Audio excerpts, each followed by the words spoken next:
여러분 마지노선이라는 말을 아십니까? 우리가 자주 쓰는 말일 수도 있는데 최후의 방어선이라는 의미를 가지고 있어요. 더 이상 물러설 수 없거나 양보할 수 없는 그 한계를 나타낼 때 이 마지노선이라는 말을 쓰곤 합니다. 사실 이 마지노선이라는 말은 앙드레 마지노라고 하는 프랑스 장관의 이름인데요. 저 코스염 아저씨의 이름입니다.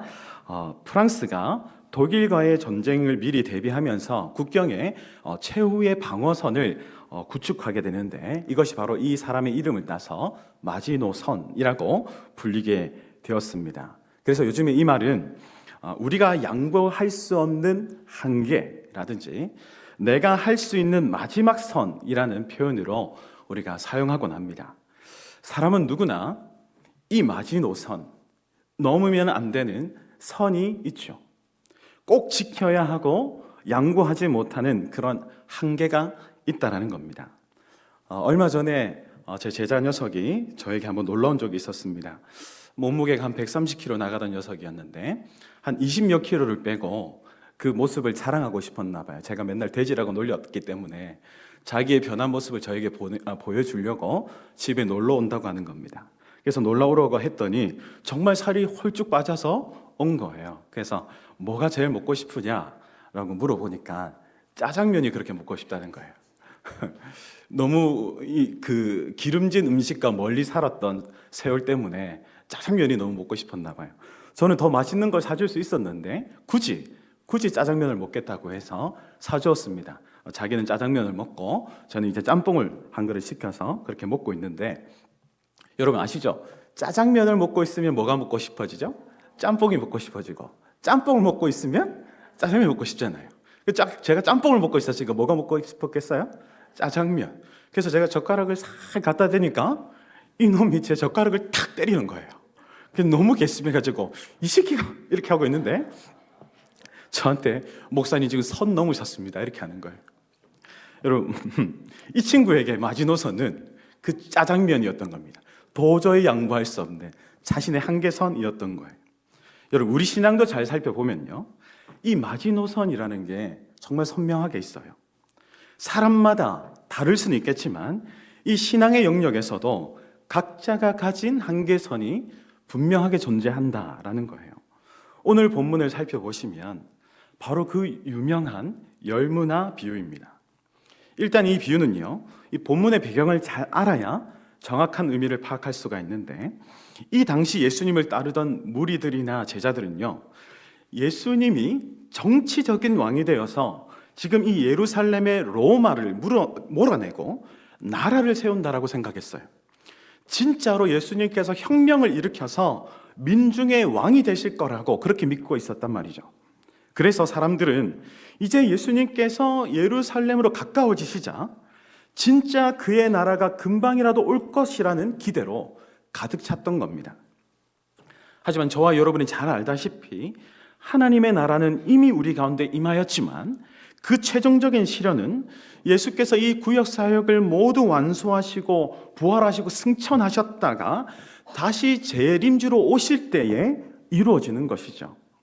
그래서 예수님은 이 열무나의 비유를 통해서 제자들과 그리고 당신을 따르는 이 무리들의 이런 오해를 잡고 이 예수님의 승천과 그리고 예수님의 재림 사이, 이 중간 사이를 살아가는 우리 이 성도들이 지녀야 할 합당한 모습을 교훈하고 계신 것입니다.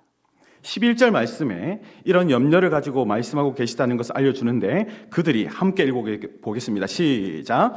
그들이 이 말씀을 듣고 있을 때에 비유를 더하여 말씀하시니 이는 자기가 예루살렘에 가까이 오셨고 그들은 하나님의 나라가 당장에 나타날 줄로 생각함이더라. 자, 이런 오해를 가지고 있는 사람들에게 한 이야기를 들려주시는데 어떤 한 귀인이 있었습니다. 그리고 그 귀인이 자신의 왕위를 받아오려고 먼 나라로 떠나게 돼요. 그 떠나가는 길에 이 귀인이 그의 종 10명을 불러서 한 문화씩을 주면서 자신이 돌아올 때까지, 자신이 왕위를 받아서 돌아올 때까지 이것을 가지고 장사하라고 명하고 길을 떠납니다. 그런데 의미심장한 것은 그 다음 절이에요. 14절인데 함께 읽어볼까요?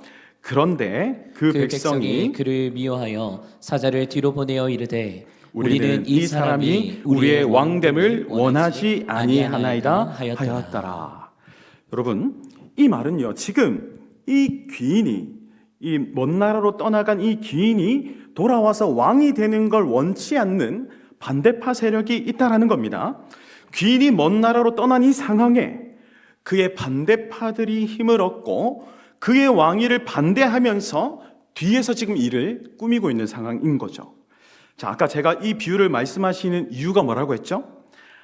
하나님 나라가 당장이라도 임할 줄 알고 기대하고 착각하고 있는 자들에게 그 나라가 완전히 오기까지 그 주인이 없는 험난하고 힘든 세월이 있음을 알려주기 위함이라고 했죠. 지금까지 이 본문의 상황이 바로 이 상황인 거예요. 주인이 떠나서 없는데 악한 세력이 더욱 힘을 얻어서 그의 왕대심을 거부하고 자기들이 왕노릇하고 있는 이 상황입니다. 지금 우리가 살고 있는 이 현실, 저와 여러분이 살고 있는 이 현실을 주님께서 비유로 말씀해 주고 계신 거예요. 우리는 지금 우리의 왕 되시는 예수님께서 다시 이 땅의 왕위로 오실 그날을 기다리고 있습니다. 하지만 악의 세력은, 이 땅의 세력들은 여전히 이 땅 가운데서 예수 그리스도가 왕 되심을 거부하면서 많은 사람들을 현혹하고 있습니다. 참 안타까운 것은 그 악한 세력에 맞서기를 꺼려한다라는 거예요. 오히려 동조하면서 예수님이 주신 그 사명, 맡기신 그 사명을 위하여 일하고 노력하기보다 다른 일들을 보느라 자신의 인생에 투자하고자 더 많은 시간과 노력들을 붓고 있다라는 겁니다. 여러분, 귀인이, 이 길을 떠나가는 귀인이 그의 종들에게 일을, 그러니까 이 문화를 맡긴 진짜 뜻이 여러분 무엇이었습니까? 한 문화로 열 문화를 남긴 종에게 주인은 이렇게 말합니다. 17절인데 함께 읽어보겠습니다. 시작. 주인이 이르되 잘하였다 착한 종이여 내가 지극히 작은 것에 충성하였으니 열골 권세를 차지하라 하고. 여러분, 이게 무슨 말입니까? 지금 이 귀인은요, 자신이 왕으로 다스릴 그 나라에서 이 종을, 이 문화를 맡길 이 종을 귀족으로서 그 고을을 다스리게 할 계획이었던 거예요. 이 일을 잘 감당함으로 더 큰 일을 맡기기 위해서 이 문화를 준 거란 얘기죠. 이제 장차 다가올 자신의 나라에서 사용될 귀한 사람으로서 이들을 초대하기 위해서 주인이 속 깊은 배려로 주었던 것입니다. 하지만 악한 종은 그저 이 한 문화를 수건에 꽁꽁 싸두었습니다. 저는요, 이 종이 왜 이랬을까? 도대체 왜 이랬을까를 두고 고민해 보았습니다. 진짜 주인의 말대로 은행에라도 넣어둘 일이지 그것조차 하지 않은 이유가 무엇일까 하고 말이죠. 뒤에 구절을 보면 이 주인을 모함하면서까지 자신의 행위를 정당한 것으로 만들려고 하는 그런 핑계들을 쭉 적어 놓았는데, 그런 것 말고, 이런 가짜 이유들 말고 진짜 이유가 무엇이었을지를 고민해 보았습니다. 한번 저를 따라해 볼까요? 확실하지 않기 때문에. 확실하지 않기 때문에. 더 크게 볼까요? 확실하지 않기 때문에. 확실하지 않기 때문에. 네. 아마 이 악한 종도 주인이 왕이 되지 않길 바라는 쪽의 사람이었을 수도 있겠습니다. 그래서 그는 사람들이 이 주인이 왕이 되지 못하게 방해하고 있다는 것을 알고 있었고, 이 주인이 왕이 되지 않을 수도 있다라는 것을 인지하고 있었던 거죠. 지금 당장 주인이 없는 이 상황에, 주인이 언제 올지 모르는 이 상황에 힘을 가지고 있는 반대파 세력들이 더 커 보이고 더 힘이 있어 보였을 것입니다. 그래서 저들에게 잘 보이고 싶었을 거고 저들의 대세를 따라가려고 했을 겁니다. 그러다 보니까 이 주인이 맡긴 일에 열심을 낼 수가 없는 거죠. 확실하지 않은 것에, 분명하지 않은 것에 자신의 미래를 걸기가 싫었던 것입니다. 여러분, 지금 이 이야기는요, 지금 예수님 오시기를 기다리고 있는 저와 여러분에게도 너무나도 해당되는 이야기입니다. 이 비유는 너무나도 저와 여러분의 이야기예요. 우리가 지금 이 신앙을 위해서 포기해야 하고 내려놓아야 할 것들은 사실 지금을 살아가는 우리에게는 정말로 중요한 것들입니다. 때로는 우리가 가진 물질들을 내려놓아야 하고, 때로는 우리의 성공과도 맞바꾸어야 하고, 때로는 가장 중요한 인생의 결정의 기로에서 손해를 보아야 할 때도 있습니다. 이 모든 것을 내려놓기 위해서 가장 중요한 것은 여러분 무엇이겠습니까? 그것이 확실한가입니다. 그것이 진실인가 하는 것입니다. 정말로 그의 나라는 올 것인가? 정말로 주님께서 재림하셔서 그의 온전한 나라를 우리에게 주실 것인가? 이것에 대한 확실성입니다. 진짜로 확실했다면, 진짜로 그가 온 나라를 다스릴 재림주로 오신다면, 그가 시키신 일을 하지 않고 이 반대파를 따르는 것이 정말로 멍청한 일인 거죠. 그렇게 할 수가 없는 거죠.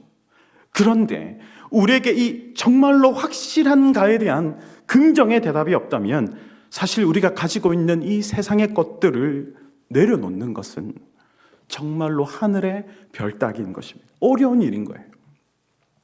주님의 나라는 있을 수도 있다, 혹은 있을까, 이런 마음으로는 도저히 포기할 수 없는 것들입니다. 교회를 다니는 많은 이들이 혹시 이런 마음이 아닐런지 모르겠습니다.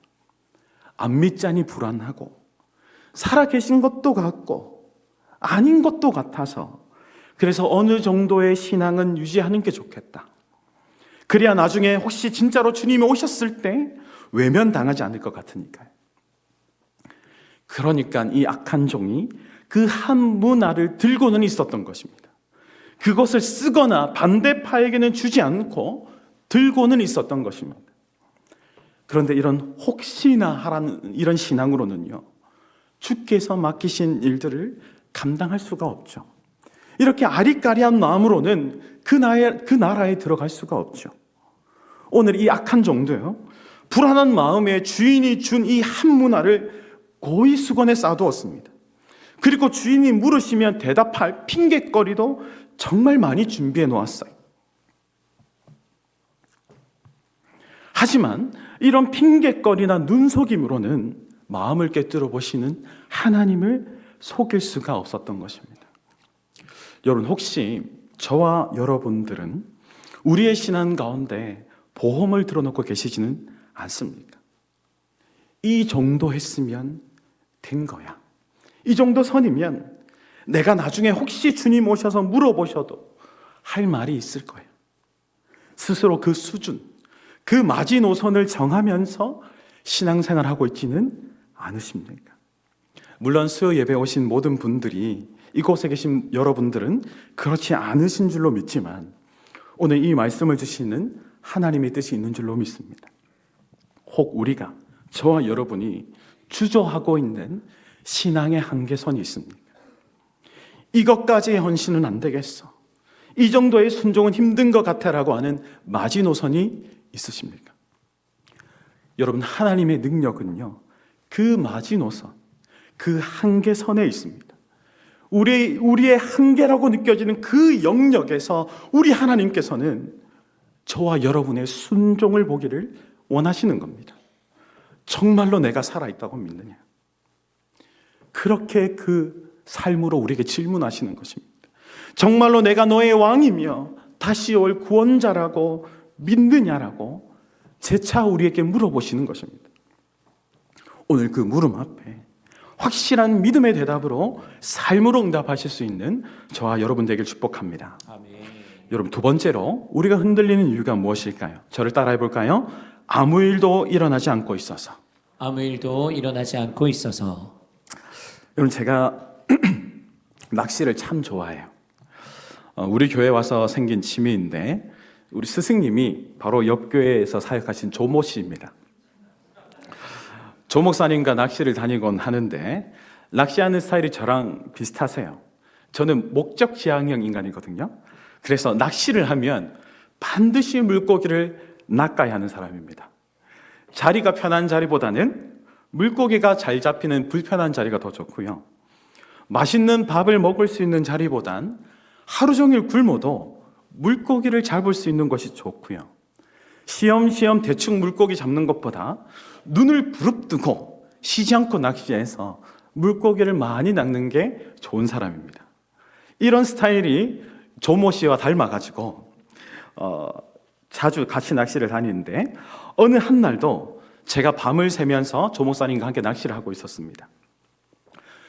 우리나라에서 모기가 가장 많다는 곳에 갔거든요. 정말 모기가 많아서 얼굴이며 손이며 눈에도 한 100방도 넘게 물린 것 같습니다. 온몸이 퉁퉁 붓고 눈도 이렇게 부어가지고 팬더가 되어 있는데 낚시를 하고 있었죠. 여러분, 물고기가 많이 낚여서 그렇게 낚시하고 있었을까요? 안 잡히는데도 그러고 있었을까요? 한 마리도 못 잡고 있었는데 그러고 있었습니다. 정말 심하게 안 잡히는데도 그러고 있었던 거예요. 우리 조 목사님도 혀를 내두르면서 한쪽에서 쉬고 계셨는데, 여러분 혹시 피딩 타임이라고 들어보셨어요? 고기를 잡으러 가면 항상 이 피딩 타임이라는 게 있거든요. 물고기가 입질을 왕성하게 하는 타임인데요. 물고기를 하루 왼종일 잡는 게 아니라 고기가 들어오는 이 피딩 타임에 잠시 이 순간에 하루에 낚을 고기를 다 낚아요. 그래서 문제는 근데 이 피딩 타임을 아무도 모른다는 겁니다. 선장도 모르고 낚시의 신도 몰라요. 이 조 목사님이랑 낚시를 하면서 이런저런 사형 이야기를 많이 하는데 이날도 이 피딩 타임 때문에 마음이 울컥하는 대화가 오갔습니다. 제가 그렇게 한 마리도 안 잡히는 이 새벽 3시가 넘어가는 시간에 한정없이 물고기를 기다리고 있을 때 갑자기 물고기가 낚싯대를 넣으면 나오고 넣으면 나오는 그런 피딩 타임이 찾아온 겁니다. 그래서 인내하며 기다린 시간을 스스로 만족하면서 조 목사님과 대하고 있는데 우리의 신앙도 이렇지 않겠느냐라는 거죠. 여러분, 낚시는 운이 구고 실력이 일이라고 합니다. 그런데 그 운을 잡으려면 언제 올지 모르는 피딩 타임을 기다려야 한다는 거예요. 아무리 실력이 좋아도 열심히 실력을 갈고 닦아도 그 운을 잡지 못하면 낚시는 꽝이라는 거예요. 그 고요하고도 적막한 침묵을 묵묵히 이겨내야만 비로소 그 갈고 닦은 실력을 발휘할 수 있는 기회가 온다는 것입니다. 여러분, 우리의 신앙도 하나님의 계획과 역사가 언제 오는지 누구도 알 수 없습니다. 하나님의 때, 그 마지막 때가 언제 오는지는 그 누구도 예상할 수가 없어요. 그 완벽한 피딩 타임을 가장 빠르고 가장 정확하게 잡을 수 있는 방법은 여러분 유일합니다. 그 지루하고도 긴 시간을 묵묵히 쉬지 않고 자리를 지켜내는 사람이어야 합니다. 언제 올지 몰라도, 어떻게 올지 몰라도 그 시간은 반드시 온다라는 것을 믿고 묵묵하게 자신의 실력을 쌓으며 그 고난 가운데서도 기다리는 것, 자신의 사역을 묵묵히 감당하며 인내하는 것, 이것이 하나님의 나라에 가장 신실하게, 하나님의 나라를 가장 진실하게 맞을 수 있는 방법이라는 것입니다. 여러분, 물고기가 한 마리도 잡히지 않을 때 그 불편한 자리에서 자신을 괴롭히는 모기들과 싸워가며 그 땡볕에 몇 시간을 기다리고 있는 것, 결코 쉬운 일이 아닙니다. 저와 여러분도 마찬가지죠. 결코 쉽지 않습니다. 왜냐하면 우리에게 아무런 일이 일어나지 않을 때, 하나님의 역사가 멈춘 것 같은 그때에 이 정도면 됐다라는 우리의 한계선, 우리의 마지노선이 분명히 존재하기 때문이죠. 삶이 너무 힘들어지고 내가 이 기다림 때문에 포기해야 할 것들이 점점점 많아지고 내가 이 세상에서 뒤처진 것 같은 그때에 떡하니 내가 원하는 시간에 나타나주지 않는 하나님을 향한 우리의 마음을 유지하는 것이 솔직히 쉽지가 않잖아요. 그러나 여러분, 하나님의 역사는 항상 이 마지노선에 존재합니다. 우리가 더 하나님과 가까워지기를 원하시고 성장하고 자라기를 원하시는 하나님의 소원이, 그 바람이 우리를 자꾸 이 한계로 몰아가실 때가 많거든요. 우리의 이 마지노선으로 떠미실 때가 많거든요. 솔직히 내가 감당할 수 있는 일들을 신앙 가운데서 해내는 것도 정말로 여러분 중요하고 참으로 복된 일입니다. 하지만 우리가 정말로 하나님의 살아계심을 확신한다면 그 수준에 머물러 있기보다 조금씩 자라나기를 원하신다라는 것입니다. 부족한 저의 이야기를 하고 설교를 마치려 합니다. 제가 다른 교회에서 있었던 일인데요. 제가 청년부를 오랫동안 담당하고 있었습니다. 한 청년이 조현병으로 힘들어하다가 자살소동이 벌어진 거예요. 새벽에 그 친구 집에 가서 그 친구를 데리고 대학병원 응급실로 갔습니다. 자살하려고 하는 그 친구를 붙잡고 그 손목을 붙잡고 응급실로 갔어요. 그 친구가 이러는 데에는 그 친구 마음에 병이 있었거든요. 어려서 부모님이 이혼을 하고 엄마가 자신의 동생들은 데려가고 자신만 고아원에 맡겼어요. 엄마에게 버려진 마음도 들고 아빠와 할머니도 가까이 있었지만 충분한 사랑을 받지 못했기 때문에 그 마음의 병이 커져서 이 마음의 병이 커진 거죠. 아무튼 응급실에 갔더니 병세가 너무 심해서 퇴원할 수가 없다라는 겁니다. 입원을 해야 되는 상황인데 입원을 하려면 정신과 쪽은 가족의 동의가 반드시 있어야 합니다. 그래서 어쩔 수 없이 그 친구의 어머니의 전화를 어렵게 알아내서 전화를 했더랬죠. 상황이 이래저래 해서 입원을 시켜야 할 것 같은데 오셔서 서류를 좀 작성해 달라고요. 그런데 그 어머니의 대답이 너무 아팠습니다.